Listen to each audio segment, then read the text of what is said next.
değerli izleyiciler, şimdi bir mescidin önündeyiz.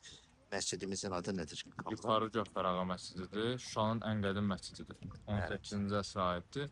Və Gövhər Ağa deyiləndə bir kişi yada düşür, amma Gövhər Ağa bir xanım. Ağa nəslindən gəldiyi üçün ona Gövhər Ağa deyirlər. Cafer abi. Evet. Bir gidip içeri bir bakalım. Evet, şimdi mescidin içine de bir bakalım. Gördüğünüz gibi bu iki minareli. Maşın geldi.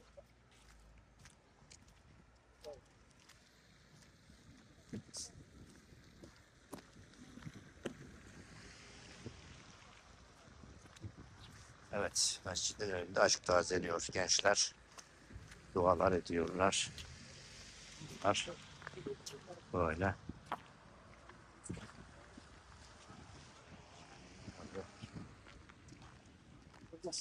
İlahi aşkın önünde mecazi aşk yapıyorlar. Güzel. İçeriye de geçelim bakalım. Bu mescidimize.